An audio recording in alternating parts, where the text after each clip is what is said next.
Hey, my name is Lizzie Smiley, and I absolutely love helping people connect with their calling and all the tools they need to kick roadblocks and excuses right out the door so they can cultivate the life they dream about.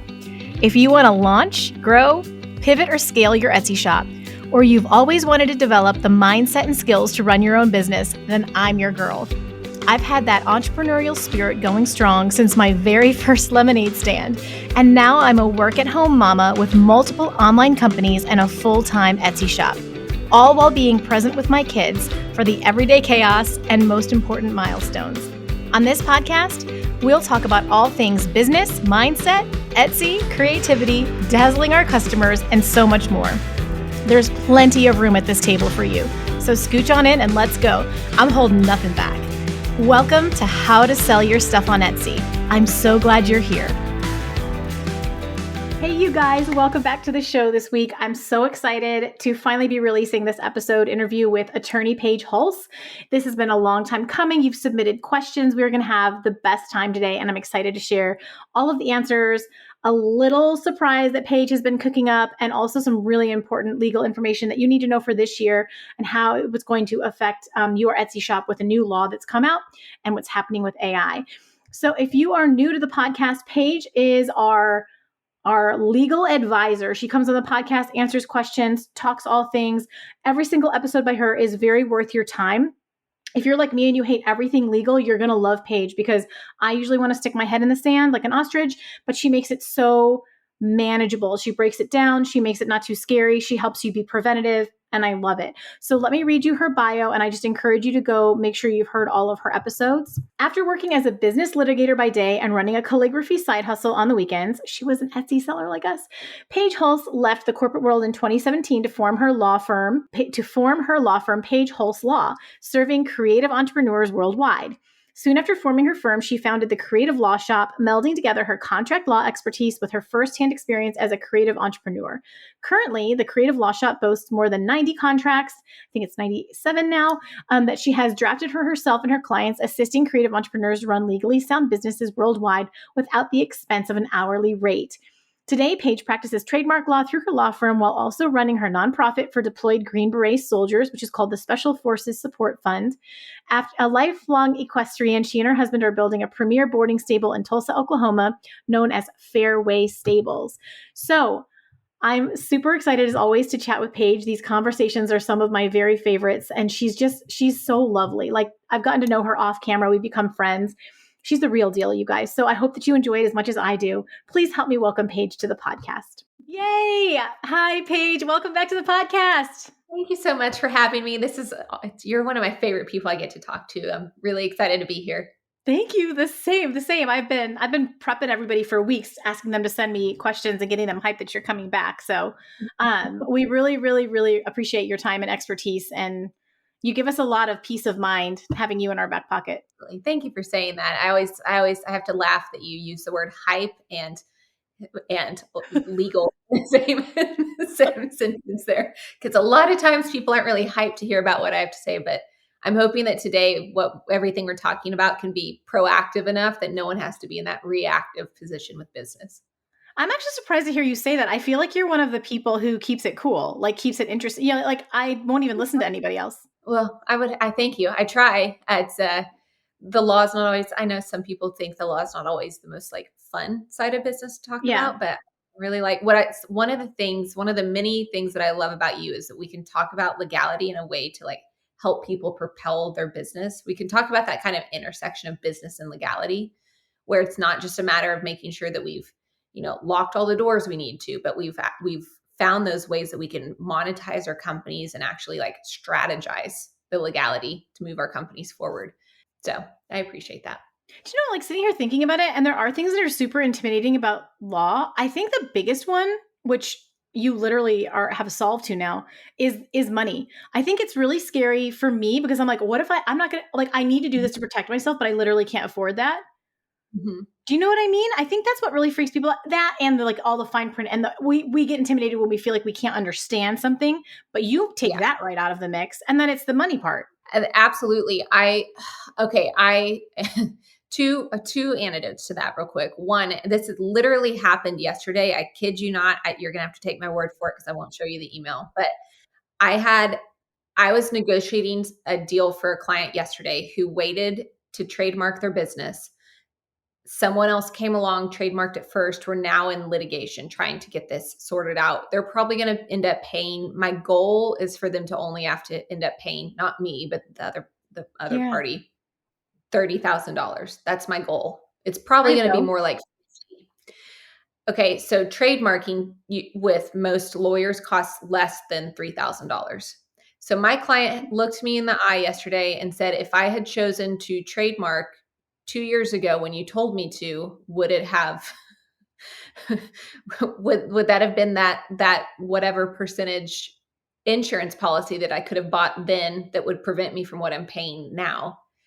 And there was no way for me to even like sidestep the answer to that. It was just yes. Mm-hmm. It's just an insurance policy. Like that's all it boils down to.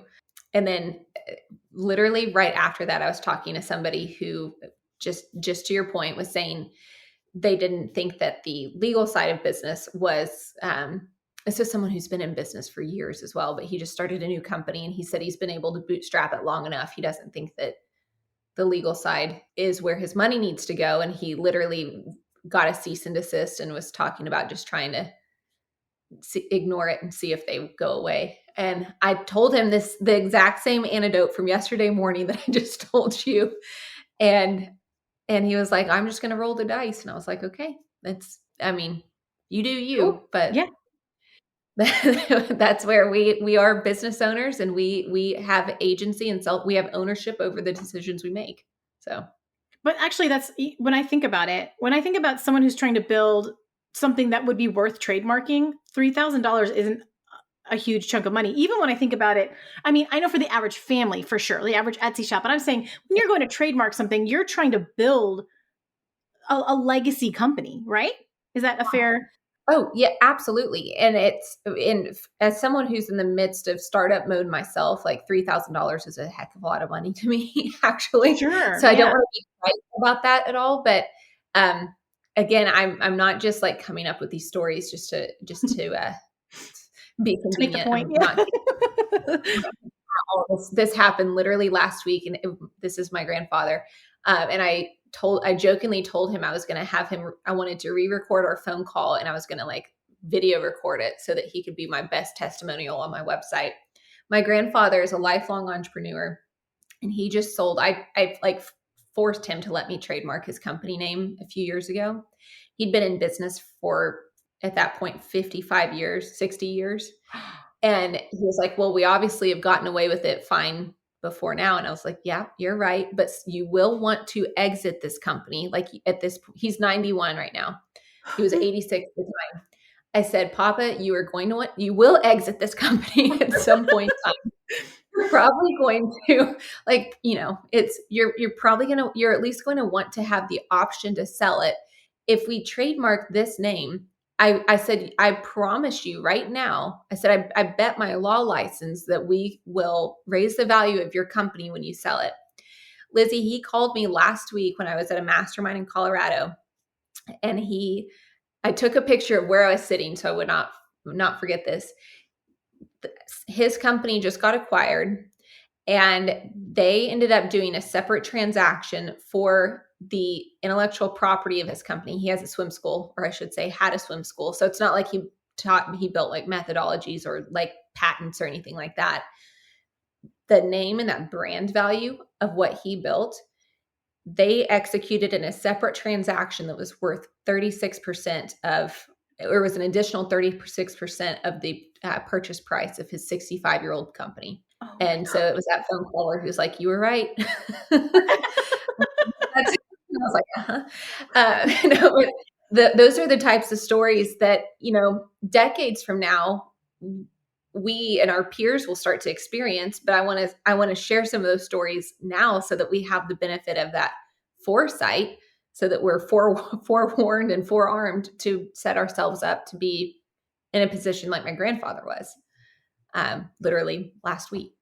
So No, Sorry, that no, was the like a whole stories, tangent I was the not stories not drive planning. it home, right? I think the stories really help us engage with the law more than we would without them. So I'm all we should do a whole episode of just stories. That would be that would be so fun. I want all the emails and DMs if you want that to happen, and we'll see if we can sweet talk Paige into the black book I could write. exactly. All anonymous, all anonymous.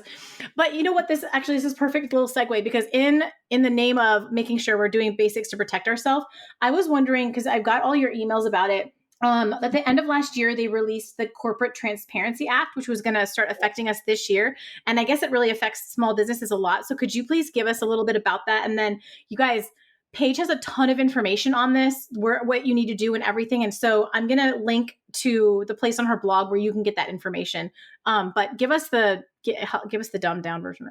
Yeah. Okay. But before I get into that, I always yeah. forget this when I start talking to you because you're my friend. I just start talking. My standard disclaimer is everything I'm talking about. This is legal education. This is not specific legal advice. If you have follow-up questions, please confer with an attorney in your jurisdiction. Okay. Now that that's out of the way. No, good. Thank you. The Corporate Transparency Act. My off the record opinion is that it's been entirely unfair and extremely annoying for all small business owners. Okay. It's actually being tested in court. But that being said, we still have to comply. It's still an active law and it has not been overturned yet. So it's the Corporate Transparency Act, Beneficial Ownership Interest Reporting. BOI. Yep. So I always call it the CTA/BOI because it is a mouthful. It impacts anybody that has any small business, which is defined as anybody with 20, in terms of this law, 20 owners or less. So if you're listening to this and if you have less than 20 owners within your company, you are considered by only this part of the government to be a small business, and you have to fill out this form. If your entity existed before 2024, so if you filed it anytime before 2024, you have until the end of 2024 to fill out this form. If you filed it within this calendar year, 2024, then you have 90 days to fill this out. What do you mean by filed it? Because some people don't on Etsy. What do you mean by filed their business?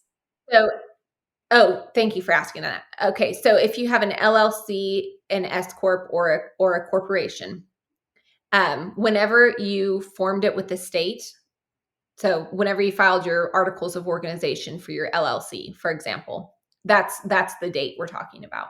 Okay, so if they just have a sole proprietorship on Etsy, does it count? No. Wow. That Okay. does not count, but DBAs do. Okay. You have to do you know how many people are cheering right now? So many people are cheering right now. Okay. So LLCs and DBAs, we're paying attention and we're keep going. Okay, keep going. Here we go. Yes. Although if you have a sole proprietorship, I do want to talk about that later on, but that's a separate issue. But yes, so this form that we're talking about, it's frankly, it's annoying. It's something we do help clients with, but it's just like LLCs. I'll just be honest. It's something that we help clients with as a convenience, but it's something that everybody listening is capable of doing themselves. Just if I'm being completely honest, it's annoying. It's burdensome. There are about 60 questions that you have to answer, but what you have to do is essentially you are just affirming your business's information. So the name, address, etc. of your business, your name, address as the owner of the business. You have to update or upload your driver's license and or your passport, some identifying documentation. And that's pretty much it. It'll take you about 30 minutes to do though, just because they ask basically the same question over and over again. Wow. It's very annoying. It was quite the New Year's gift for all of us attorneys because we didn't get to see the form before it came out, and then it was published on New Year's Day. So it was like, woo. It was a fun time. But this is something, there are extremely heavy penalties for non-compliance. This is what's being challenged in court right now because the non-compliance penalties are like, they're extraordinary. And I don't even want to get into all the penalties, but you can get fined thousands of dollars, and even imprisonment is one of the penalties for non-performance or non-compliance. So this is something that every single person listening, I don't want you to panic about it. Again, it's not like intuitively that strenuous, but it's something that you have to take very seriously, meaning you have to do this. I know a lot of people, including myself, honestly, we file our LLCs. We forget sometimes that we need to renew them each year. And you have that window of time where you can like reactivate the LLC. This is different. This is a strict deadline we have to comply with. Okay. So I do want to drive that point home. And I know you'll link to the, yes, to the website, but we have all of the instructions and more details than what I'm providing right now, in terms of how to fill it out and everything on our website. Thank you for that, because all of us would be like this. This is the kind of thing that freezes me. Do you know what I mean? That makes me just go, oh my, well, in my case, I'm very fortunate. I'll hand it to my husband who's got a master's in jurisprudence, and that'll be that, but this is the kind of thing that freezes us up. So thank you for that. And the blog post is incredible. There's so much information in there. Or you guys, I guess you send an email, don't you, with all of the details, and then you link to the form even? Yeah. And we have I need to go back and double check this. We have an actual like ebook I created. I literally wrote down all of the instructions for myself.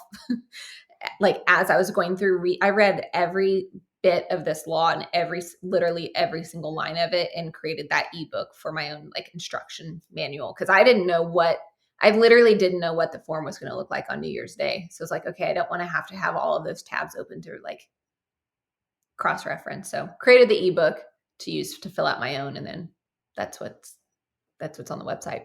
So super important, guys. We don't want to be messing around with it. And Paige alluded to, she wanted to talk to you if you have a sole proprietorship.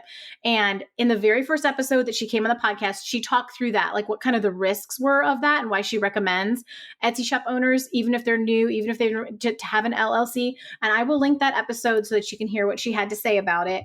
I'm writing it down first with Paige, so that she can have that talk with you.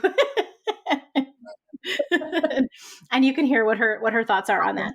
So can we switch gears? Because I'm very curious to hear what's happening in the world of AI. Since the last time we talked, was it last year? Was it the end of last year, Paige? May have been. Honestly, on the podcast. Yeah, I have no idea, but all I can tell you is that everything regarding AI legalities changed since then for the most part. Yeah. And it was like in flux then. And so I can't even imagine, but very encouraging that Etsy has come out in support of allowing us to use it, since literally spell check is AI, as you taught me. What do we need to know? Okay. So it's still the very literal Wild West of the legal world, meaning that my personal opinion, before I actually directly answer that question, I don't think that our current copyright laws in particular are mature enough for, like, from a legality perspective, are mature enough to answer the questions that we have regarding AI. This is how new laws are created. Think of the .com boom, and people probably haven't thought about this too much, but think of the .com boom and what that did to contract law. A lot of contract laws had to be updated because it wasn't until like 10 years ago that electronic contract signatures were considered effective, which is, isn't that wild to believe? That is crazy. So, wow. Yeah, it might be like 15 years ago now. I keep forgetting I'm getting older, but anyways, so I think that's just one little side note to the AI conversation.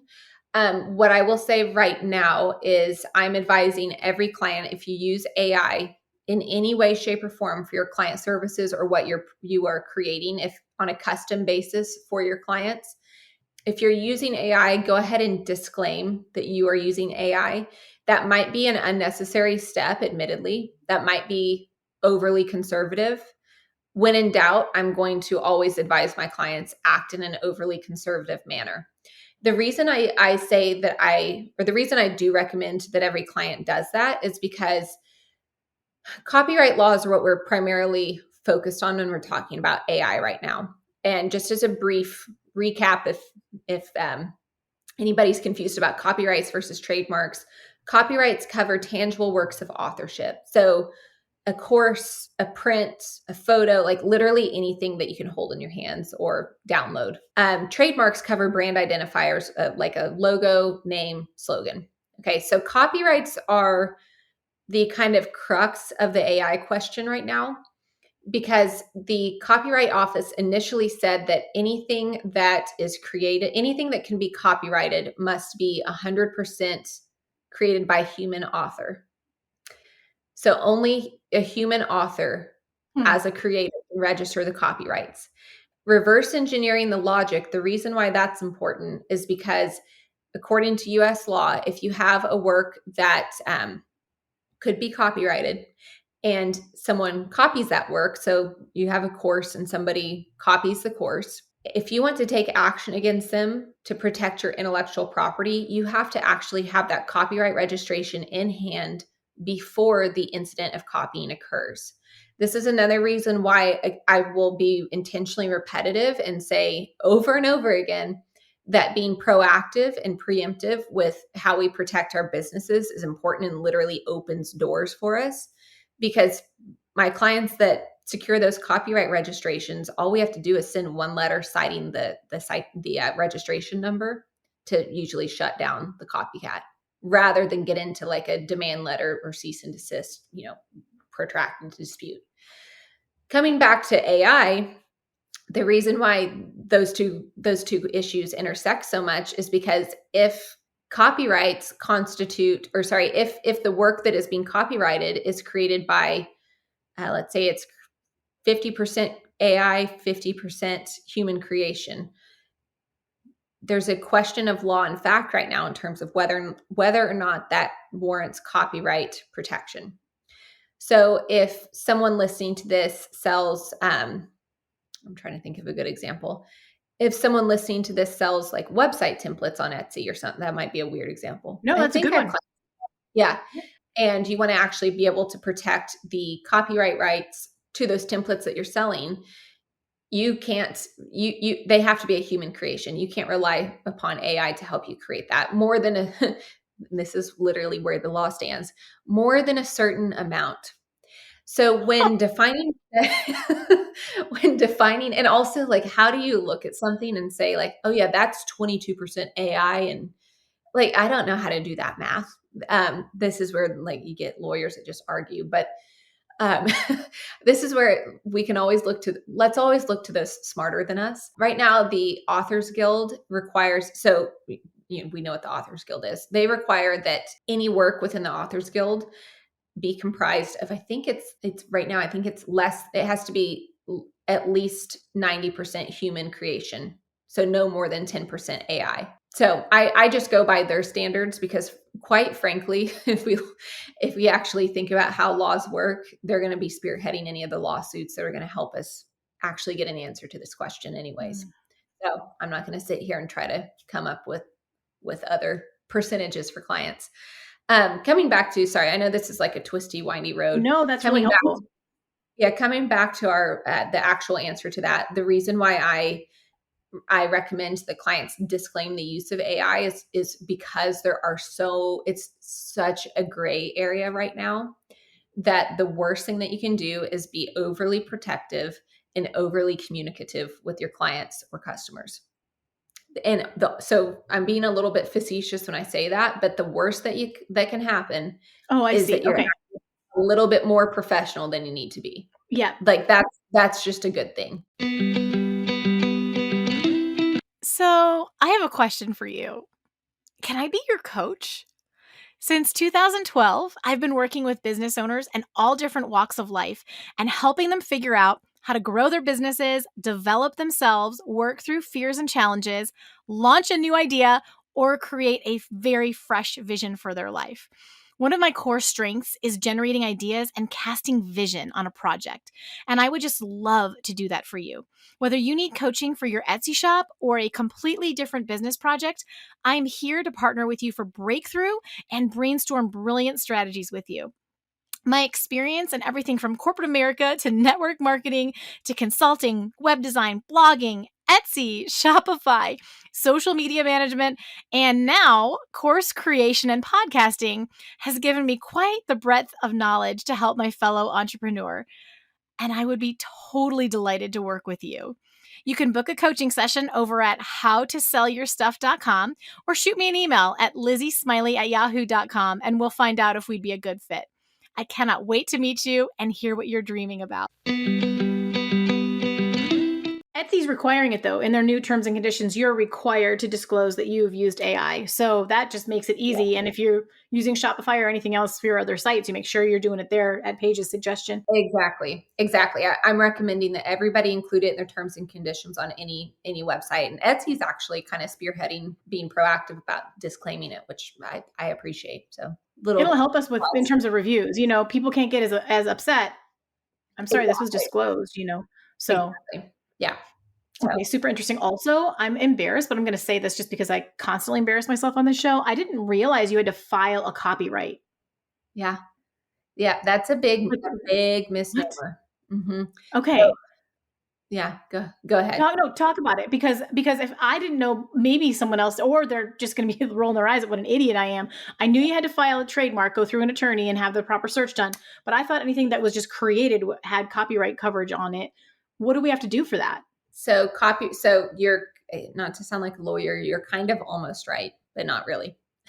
Oh, so you have common law copyright rights to anything that's created in the same way that you have common law trademark rights to any name that you use. Oh, okay. Those rights are nominal and they have to be decided in court. So basically, like, you could have rights, but you still have to hire an attorney and go through the federal court process and spend literally tens of thousands of dollars to figure that out. And you probably don't actually have the rights that you think that you have, because the common law rights a lot of factors go into establishing what are common law rights. So the registration process itself, luckily, I always say copyright law is the gray area where trademark law is black and white, determining things like fair use, and it's the implementation of copyright laws is a little bit trickier than trademark law. Okay. It's reverse logic when we come to when we approach filing or registering copyrights are much quicker and much more cost efficient than trademarking. Do we need to go through an attorney for it or no? I always recommend that. For several reasons. I want to be on the record saying I definitely recommend that. I'm not. You aren't legally required to. Is all I'll say. You are not. Okay. Interesting. Super interesting. Yeah. Learning so much as always. Should we get into listener questions? Was there anything else you wanted to tie? Any other bows you wanted to tie up on that? Yep. I think we're good. Okay. We're just going to go through a few today because we've already covered quite a bit of the time that we have with you. So someone asked, this is good because I need to stop Googling the answers to these questions. This listener asks, if you search a phrase on the USPTO.gov site, which for those listening who don't know, that's where you would find a registered trademark, it's where you'd search, and you find that the trademark you're searching is dead or abandoned, is it okay to use it?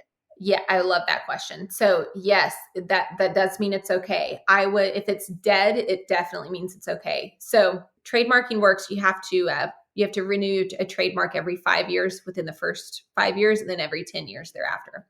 If a trademark's dead, that means that they've missed like all of their deadlines, and that name cannot be revived. If it's been abandoned, I still get excited when I see that it's abandoned, but I always check to see if they're still within the grace period to refile the renewal. So if it was abandoned within the last calendar year, I would say do a little bit more digging, but if it's dead, then it's free to use. Okay. So because if it's abandoned, it needs to be within the 5 or 10 year period, depending on when it was originated. I'm not trying to get too much into it, but that's why we need to pay more attention to it. Yeah. Because they could still revive it and you get in trouble. Okay. Do you want to then, someone had asked about trademarks. Where is that one? Information on trademarks is what they said. I'm guessing they want maybe a brief overview of what they are and how to obtain one would be my guess. We can maybe tack that onto this discussion here.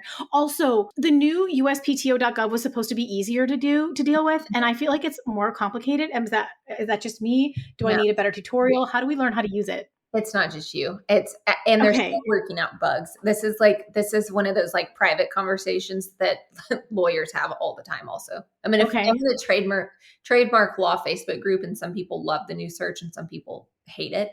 I rely on it as like my bare bones search, but I actually run like a legal due diligence search on anything I actually have a question about. So do you worry about us using that? Like, we're literally trying to create a t-shirt design and make sure a phrase isn't trademarked is usually what the application is. And do you worry about us checking for that there? I do for a couple of reasons, and it kind of feeds into what we're going to talk about next. But under US law, in order to safely use something, you have to make sure that it does not raise a likelihood of confusion with another, we'll just say name or slogan in this scenario, name, slogan, or logo. Likelihood of confusion is based on phonetic and visual similarities and how those items are used in commerce, or how the goods and services. So people thinking they can do In My Cowgirl Era off of Taylor Swift's lyrics are probably pushing it way too far. I'm trying to think of a good example of, okay, so let's break this down one by one. So visual similarities, that's more of a like logo issue. Phonetic similarities, if you're searching anything on the trademark office, come up with every other name that rhymes with what you're talking about.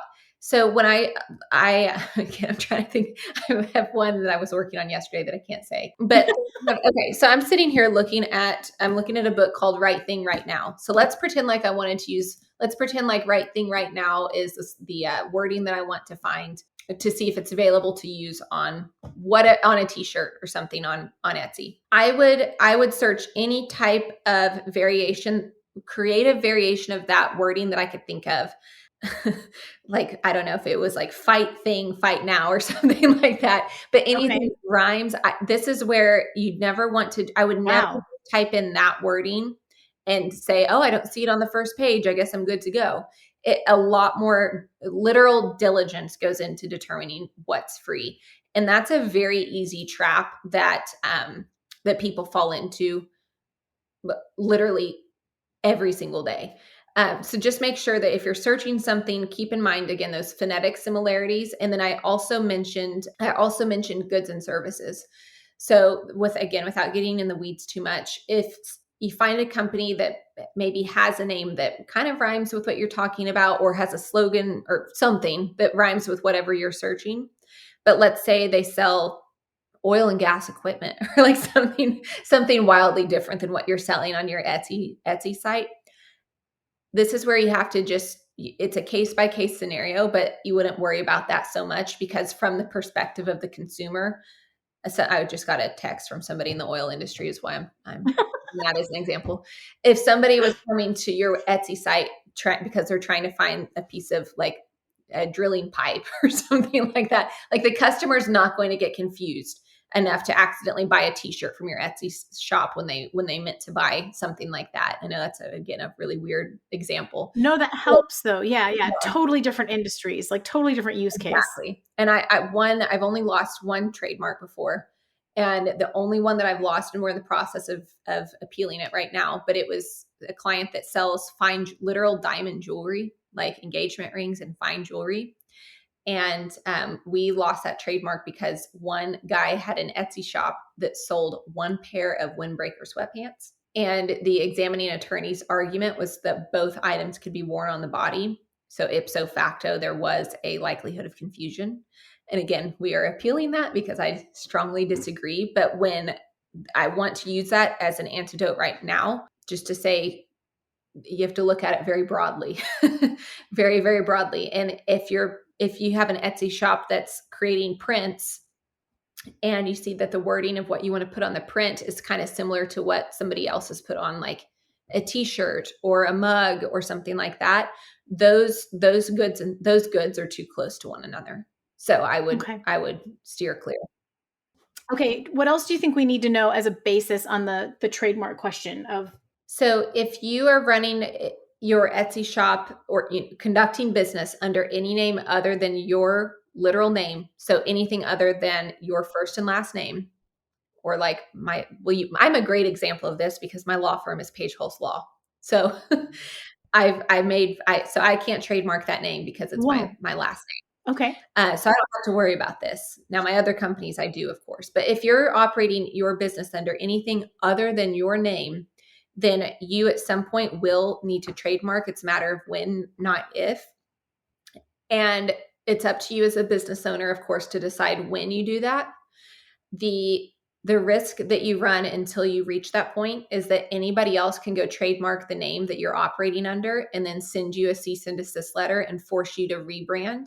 And that is a lot more painful than it sounds, because A, we have all the costs of, associated with the rebrand itself. B, what happens when your customers are used to searching your shop name on Etsy and all of a sudden it's gone? That's a major problem, especially on Etsy, because I have had that happen with a couple clients on Etsy. And the one hard thing with Etsy is building that personal brand around Etsy. That's just like, I'm not a marketer, but we've had issues with clients or customers then being able to find their new shop after a forced rebrand. And then the third thing that you have to worry about, which happens, again, literally happened to a client yesterday. It's very, very common, especially right now. It's very common for companies to send cease and desist letters and I always call it legal extortion, but to say you have to immediately cease and desist from using that name, or we're willing to offer you a $20,000 a quarter licensing fee to continue using the name. You don't want to be in one of those types of positions. I'm seeing it like I said, literally had a case like that yesterday, and seeing it a lot right now. And I anticipate seeing that a lot more right now, just because of the economy. And you can trace patterns. So anyways, those are the reasons why if you have a business name, again, operating under anything other than your first and last name, you need to consider trademarking, and you're a sitting duck until you do that. Okay. That's good. And I feel like we talked about that quite a bit on that first episode as well, that I'm going to link. I feel like you did. Oh, wait, is this basically... Oh, well, so this is a piggyback. This person asks, I'm wondering whether trademark phrases can be used in a longer phrase or sentence. For example, officially retired is trademarked, but is it okay to say John Smith is officially retired on my product? Another example, good vibes is trademarked, but can we say something like bringing the good vibes? Those are really, really good questions. Again, going back to what I was saying earlier, we're going to look at it from a case-by-case basis. Yeah. So I would look at how that original trademark is used in terms of their goods and services. And then I would just say to whoever asked this, the more wording that you can include around that trademarked slogan or the phrase, whatever, the better, in terms of differentiating it enough from the original trademark. So for example, you can run searches on the USPTO and you'll find variations. It looks like variations of all sorts of names. And you sit here and wonder, like, well, how did that company get legacy? That's an easy example. Go look at the word legacy on the USPTO. You'll find like legacy accounting, legacy law, legacy financial advising, like all these, everyone thinks that they've, come up with this novel concept, but a lot of trademarks exist with that same name. The reason why those trademarks are able to coexist with each other is because of the additional wording. Like if it's legacy executive advisors or something like that, that additional wording helps break down the phonetic similarities that come into our likelihood of confusion analysis that we were talking about earlier. So when using a slogan, again, if the company that retired that name, if the company that registered that name originally, or that slogan originally, uses it in a completely different class of goods and services, and if you are using, when I say a variation of that slogan, but what I mean is like additional words to that slogan, I'm more likely to say that that's okay. But I want you to make that case-by-case analysis every single time. Mm-hmm. Okay, so you are skating up the line a little more, but technically, if you're adding more words, you're changing it up. I don't know. You really threw me with the rhyming, though. That's what throws people all the time. And I can tell you what, I've mentioned the wording, and I think I've talked about this on a podcast with you before. I've mentioned due diligence searches a few times today. A due diligence search is not just using the USPTO website. A due diligence search is having a lawyer. Like I will run through thousands and thousands of results. It is completely different, but we're looking for all of those types of, I had someone that looked for a name for house, and the name like included the word house. And so you go to the USPTO website, you might think to like search the word house. we searched the, HAUS, like all of those other variations that are just spelled differently, but maybe don't even rhyme. Maybe they sound the exact same, but we have to think through all of those types of variations that are possible. Okay, this is completely random, and then I'll do the last two questions, and then I really want to hear about the project you've been working on. I have a book title of something I'm going to write one day. Do I get that trademarked ahead of time, or what do I do about that? Yeah, that's a good question. So, book title, it has to be part of a series in order to be trademarked. Yes. How can I protect the title before I write it, or can I not? What's difficult there, and you're hitting on a really good question, actually, Lizzie. What's difficult there is that trademarking covers brand identifiers for a company. Mm-hmm. Writing one book is not a company. It's not a business. A series is viewed as a business in the eyes of, this is not at all how the USPTO states it, but this is in layman's terms how I would differentiate that. So from a trademark perspective, if you have a title of a book that is the same as somebody else's trademark, that's not necessarily trademark infringement. Oh, wow. If you were to create a media empire off of that book, that would be a separate conversation, of course. Maybe that's what I need to do. Okay, that's great. Thank you so much. I was like, this always spurs so many little questions in my head. Okay, so one thing that was asked is about using licensed characters. So this was brought up again in a different context, and Paige can't speak to the new gift basket situation on Etsy. So if you listen to my episode, it was one or two, I think it was 2 episodes ago, where I talked about the big announcement that Etsy just came out with. They kind of restructured, reworded their house rules. And something that to me is a change. They used to say you couldn't do gift baskets because those are all you needed, or if you were going to, you needed to make everything in there. And now it can fall under kind of like a sourced by type of a product. So if you're going out there from different companies and pulling together all these different things for a gift baskets, that's allowed. And someone was asking if then that would open up the ability for them to use a character, could they do a Disney princess gift basket kind of thing? Could they do a Taylor Swift gift basket? And so we wanted to ask you that, since this is constantly coming up about the licensing. People don't get it. Okay.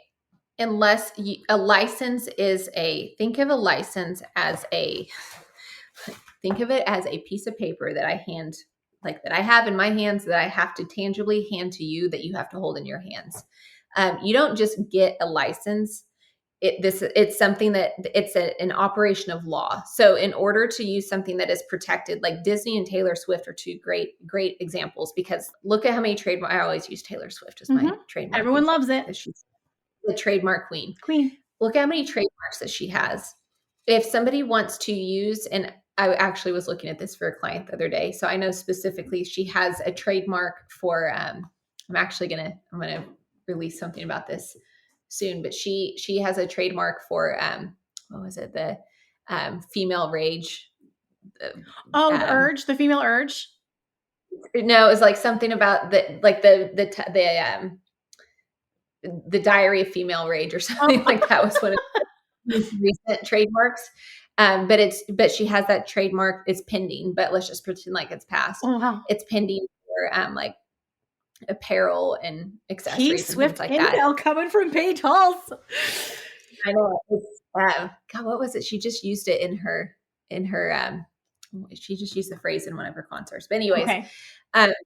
So I digress. My point with this is that in order to actually use something that's in that same class and that uses the same word, let's go with Swiftie. That's an easier example.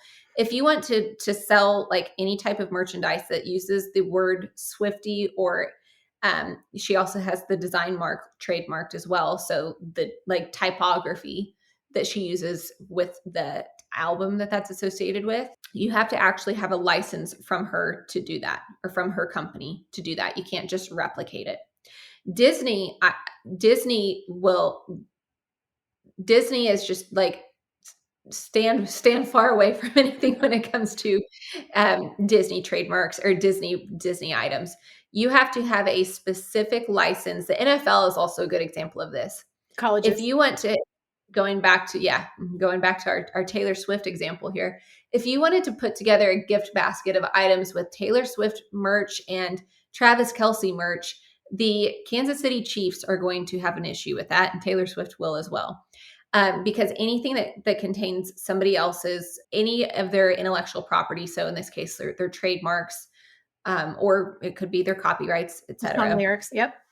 You have to have an actual like transference of the right to sell that item. So this is where if you want to sell something relating to one of those big companies that we're talking about, look on their website and see what types of like licensing terms are available, because a lot of companies are set up to help small businesses or to like offer these opportunities to small businesses. Cool. It's kind of those like easy hidden facts that's out there that I think every small business needs to know about. But you cannot just automatically sell the items. And I want to be clear about this too, because there's a lot of misunderstanding when it comes to fair use. I've had somebody mention this to me before. Selling a lot of items together, using the gift basket example here, selling a lot of items together, like a lot of Taylor Swift items and a lot of Travis Kelce items, that's not what fair use is. People kind of bastardize the definition of fair use. Fair use is how much you creatively change a copyrighted item or a copyrighted work. Selling a lot of items together that's not even an applicable argument for selling a lot of items together. So just black and white, if you want to sell something that has somebody else's logo, copyright, brand name, lyrics, anything like that, you need to make sure that you have the licensing capability to do so. Beautiful. Literally, chef's kiss. Y'all, I don't know about you, but the legal stuff surrounding business really intimidates me. Like, it's not fun. It's not easy. And I generally just want to shove my head in the sand like an ostrich and hope it will go away and nothing bad will ever happen. But the truth of the matter is that we're business owners now, and that is so cool. And it takes so much courage and effort. And it would be absolutely devastating to lose it all and more, like maybe even our homes or our family's well-being, because we didn't take a few precautionary steps in the front end to set up our business correctly.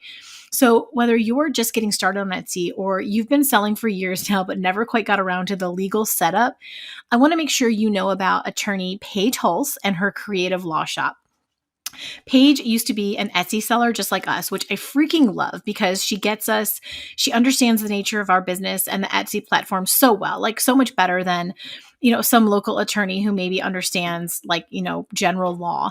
She's the one person that I trust for myself and that I trust to take care of you guys for like any entrepreneurship needs. Or by the way, equestrian as well. If you happen to be a horsey person like she and I are, she's got a specialty there as well. So first off, I want you to know about some free resources.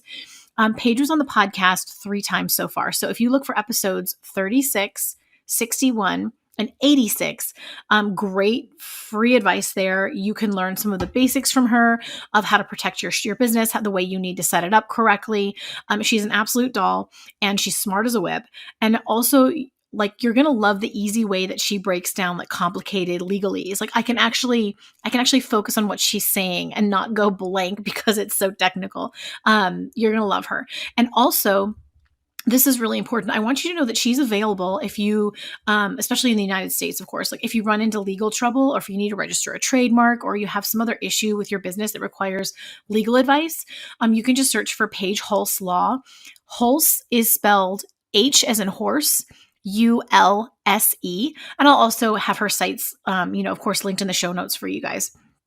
And most importantly, I want to make sure you know about her creative law shop because it can save you boatloads of money. It's literally like a template shop for like legal documents, the kind of things that we need all the time. So in many instances, you can just purchase a legal template from Paige directly from her site that will protect your business for a fraction of the price that you'd pay for hiring an hourly attorney. And it's going to be written 1,000,000 times better than something free off of the internet. Like the stories she's told me about trying to defend people who grabbed a free contract of some kind off the internet because they didn't want to spend the money. And then it cost them everything. Like they thought they were safe, but those templates are not written well and they're not written specific to the Etsy entrepreneur. So She has so much in there. You can get everything from your LLC contract, which is super critical, multi-person LLC agreements for partnerships if you work with more than one person in the LLC, special provisions for your Etsy shop policies if you really want to cover yourself there, affiliate agreements, influencer contracts, photography releases, and so much more. There's literally over 80 contracts available, plus additional free resources. Her blog is incredible. And there's a lot of educational tools, like some even for purchase if you want to take like a course learning some basic business law stuff. So check it out. If you need to order something from the Creative Law Shop and you want a bit of a break on the price, you can use my coupon code SMILEY10. That's all lowercase, SMILEY, and the number 10, and you get 10% off, and hopefully that will help. So just go to shopcreativelaw.com, and there are a ton of resources waiting for you. My hope and prayer is that you'll never need to fight a legal battle, but just like we have fire insurance and car insurance for a reason, setting up your business the right way now can save you from a lot of pain later. So I really trust Paige to help you out. We got one last one, and I think it's this is me chewing on my own. I was going to say I think this is going to be an easy one, but they're asking if we are completely changing the product we are selling, and my business name does not fit at all. Is it okay to just create a DBA? A DBA does absolutely nothing to protect you legally. So this goes back, I'm going to punt this question back to my previous answer regarding trademarking. If you want to create a DBA that is confusingly similar to somebody else's brand name, you're going to run into trademark issues. It does nothing to help you from a liability perspective at all in terms of separating your personal and legal liability. But it can also be a tool of infringement, accidental infringement. And then again, if you're operating under a DBA, any company that has the registered trademark that again is phonetically or visually similar to that DBA still has rights to stop you from using that name. You can create a DBA. I would ask, I get this question all the time. So when my clients ask me this, I always say, let's look at, there might be a reason, there might be a tax reason why we don't want to actually change the name of the company itself. Maybe every now and then that happens. Typically, you can change the name of your LLC for I'm pretty sure in my state it's like $50 to change the name of the LLC. Okay. Yeah. So that's always my question. Like, why don't we just change the LLC so that if I'm as a lawyer, if I'm looking at you, looking to sue you for some reason, and you're operating one business under an LLC, one business under a DBA, what I'm actually going to do is not just try to go after the DBA. I'm going to try to go after both of those companies and prove that you're not, I'm going to try to pierce the corporate veil between both and wrap them all into your personal liability as well to get as much for my client as I can. Okay. So yeah, I don't have, unless you can tell me from a tax perspective, in 10 words or less, why a DBA is prudent. Okay. You're going to have to spend the $50 because I'm imagining someone selling beads and they're like, I'm going to switch to print on demand, but I don't want to file another LLC. So I'll do a DBA. And you're like, I just change they'd probably have to start over for that, wouldn't they? I would just change the name. They can change the name. Okay, beautiful. That is spectacular. Okay, so we have to talk about the Creative Law Shop page because the Creative Law Shop is where I get all of my contracts. I have bought thousands of dollars of contracts because they're incredible. They are so relevant to our niche. Like, it's so wonderful to have an attorney who understands Etsy like perfectly, and we're not playing around. So this is where I go to get all of my contracts, and I've recommended it to you guys for years. But you've had a huge project you've been working on to change that up. What can you tell us? Is it public news now? I am so excited it's like so weird. I get so weird when I start talking about it because I was under so many of my own NDAs for so long that I got used to keeping it a secret. So I have converted the Creative Law Shop. Well, backing up, every contract I've written exists. Pretty much every contract I've written for creative entrepreneurs exists in the Creative Law Shop. We have about 97, I think, contracts. Are they all still there? Are they still available? Yeah. Oh, still good. There. I was wondering. Okay, cool. No, at the time of recording this, we are launching the app. So I have converted the shop into an app. I took every contract I've written I stripped this is where I've been all Q1 and Q2. I took every contract I've written, I stripped them down line by line. I cross-referenced every correlating line in every contract, and I identified every triggering event within each contract. With every client contract, there are about 950 triggering events. With like online contracts, there are about 300 and something. When do you sleep? I just want to know when you sleep. I slept really great between Christmas and New Year's, and then I was off to the races. No, this is for the first time ever. I will say the hardest thing this was harder than the bar exam. First time I've ever said that. I didn't have any, it was like, I went crazy. I had this gut feeling about it. I could see in my mind how this could work as an app. I had absolutely no roadmap. So the entire time I was building this, I was like, I'm either wasting 3 months of my life and lots of money to develop this, or I'm onto something. And luckily it's the latter because we made it work. So now I talked about all those triggering events and all of that behind every contract. We have now created an app so that someone can come to our website. You can either choose to still download the contract template the way that we've always had it, or you can use the app to build it to fit your exact business specifications. I've also included every answer and explanation to every provision of every contract that I can possibly add, like legally, ethically am allowed to provide. So every bit of information that I could ever provide to somebody exists within this app. And then I've also created an AI assistant, a chat bot with it as well, that is trained on 7 years of emails, 7 years of my own negotiations, 7 years of every answer to every question. I kept all of this. I was a bit of a digital hoarder. I had a feeling it would come in handy. And we've trained this bot so that it literally answers any question someone has about how to explain a provision of their contract to a client, or how do they know if they should keep their copyright rights or assign their copyright rights within their contract. What does that mean, and how do you make that determination? It answers all of that for people. So, and the reason why I did this, Lizzie, is because there were a lot of reasons, but the primary reason I did this is because I've seen so many people. I've had the shop for 7 years. And honestly, it was an accidental company I started, and it has been a godsend. It's been great. It's, anytime I've had to take time off of work, it's been that recurring revenue that keeps literally the lights on around here sometimes.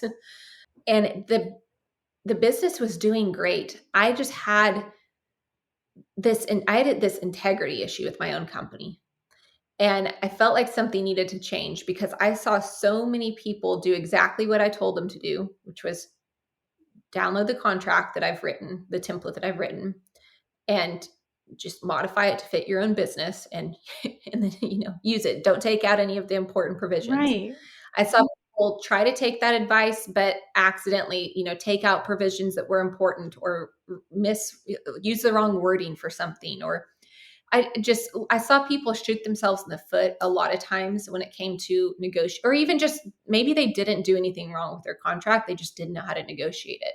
So they lost the negotiation. And it became a question of, it wasn't a question of, do we need to put more content out there? Because it wasn't a matter of needing more education, more content, more whatever. The answer was we had to simplify it. And if I had an issue with, I think there's an art to contract drafting. And if there's an art to something, I don't think you can mass produce it. And I don't think contracts are very hard to mass produce in terms of making them as particular and nuanced for each business as they need to be. So the answer was to simplify the business model back in terms of just setting the customer up to be able to click some buttons and get exactly what they need, so that we take away all of those questions of, am I doing this wrong or this right, taking the right thing out, wording this correctly, etc. And we've also made it so that people are able to come in and use this tool to renegotiate the contract anytime they need to. So if you have a client, if you're selling any type of services in particular, if you have a client that comes in and needs, I don't know, let's say you typically retain your copyright rights to your work, but you have one client that wants to purchase the copyright rights. Instead of having to hire me and waiting a month or two to get on my calendar and then having to pay me hourly to write that provision for you, now you literally just go back into the app and click the other button and it spits it out for you. So that's something I'm really proud of. Wow. It's been a lot. I can't. I've done a little bit with like programming before. I can't fathom the math, the algorithmic mess that all of that data would have been. I am working on our V2 contracts right now, and it's pulled up right behind you right now. One of the tabs. Yeah, literally, it's like a spider web of information, but that's how my brain works when it comes to contracts. And for example, not to like keep harping on this, but like if someone asks me to, people ask me to put in random provisions in their contract all the time, or take out certain provisions because maybe they just don't pertain to your business. A lot of people don't realize that, like, if I add a provision in, let's say I add a new paragraph 3, I'm probably adding a new sentence to paragraph 7 and 9 and 13. Wow. That's why I use the words triggering events. They work off, the paragraphs all work off of each other. So if you add or subtract something, it's not a matter of it just disappearing from the contract. It's all of those other provisions readjusting to make sure that the contract is still literally legally binding and legally sound after you do so. Okay, so what are some examples of things over there that Etsy sellers really need that they're going to want to go use the tool for? And I'm looking for my information, my stuff for you. I found it. Okay. Yeah. Thank you for asking that. So operating agreements, that's going to be that's the contract that governs your LLC. If you had, I always recommend, I never know if I'm going rogue when I'm talking to you about this. I always recommend that Etsy sellers have a backup website just in case, or at some point, like have a backup website in case your Etsy account gets shut down for some reason. That's just my own like 2 cents on that matter. But you would need a privacy policy and terms and conditions if you have that website.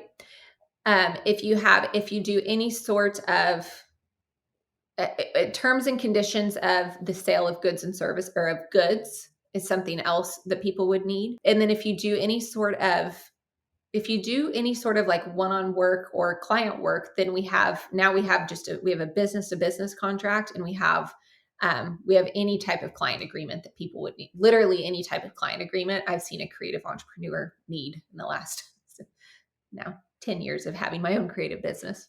It's amazing what's over there. And where do we find it now? Is there still a link, or do we need to go download the app? Nope. So right now it's not on the, I keep saying app, and it's not on the App Store yet, right? It's a platform right now. Okay.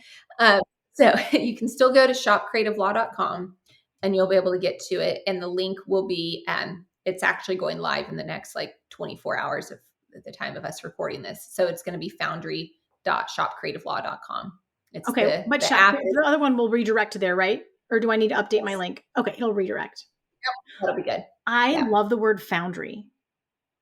I do too. It has always just gotten me like, oh, I don't know. I love it.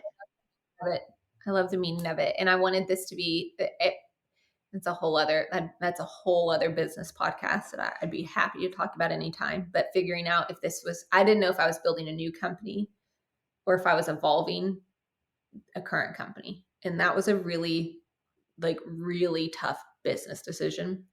But this is a standalone. This is a standalone aspect of the original company. So the name of this platform, you might see it in other industries in the future. That is so stinking cool. Okay. And then we have a code for you guys, Smiley10, all lowercase, Smiley10, get you 10% off what you buy over there. So, and you're going to want that. That's super, super helpful. Yeah. LLC agreement, privacy policy, confidentiality agreement, intellectual property. These are all things that are really important that I've gotten from there. So have at it. Is there anything else we needed? I mean, I'm so excited about that tool. And I kind of sit there and clench a little bit, hoping I'm filling out the contract correctly. So this is going to give me so much peace of mind to know that you're literally doing it for me through your robots. It's been, it has been it has been a labor of love, but even figuring out how to ask some of the questions so that people can fill them out correctly has been a good reminder of why I'm doing this, because sometimes it is just frankly hard to know exactly what to put where. No, it was really fun testing it, playing with it, like seeing if I could break it and all of that. It's an amazing, amazing tool. Thank you for building it for us. I can't fathom what that did to your brain cells. As always, my beautiful friend, this has been so much fun, so just informative, but I don't think I zoned out once, because sometimes I have to just go, I'm overload, I need a minute. And I didn't. This was so good. You're so good at articulating it. Thank you. It's always so fun to get to talk to you. And I genuinely appreciate you raising these questions, because this will be like the 5th time I've said it now, but being able to share this type of information with entrepreneurs preemptively and proactively, so that you don't have to be, it breaks my heart. It's my job, but it breaks my heart when I have to have conversations with business owners, like I was talking about with my client who just waited 2 years too late to register. I want to prevent any of those cases that I possibly can. So getting the information out here, you are doing a huge service to your audience. And I really appreciate that. Oh, it's pleasure is all mine. It's so much fun. Well, guys, thank you for hanging out with Paige and myself. Thank you to everyone who submitted a question. Make sure you check out Shop Creative Law, or say it again, Foundry. The Creative Law Foundry. Oh my gosh, that's beautiful. The Creative Law Foundry, for all of the contracts and things that you need to protect yourself. You can also work with Paige if you have a legal problem or you want to file a trademark, and many, many, many of our listeners have. And everybody raves about her because she's epic. So just know that resource is there. She's not just a pretty face that gets to come talk to us on the podcast. She is here for you. And I love you guys. Thanks so much. And until next week, go make something awesome. Talk to y'all soon.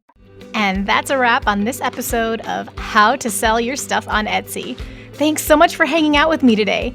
If you're looking for more resources, head on over to howtosellyourstuff.com, where you'll find podcast show notes, all the links from today's episode, the blog, courses, coaching, and more.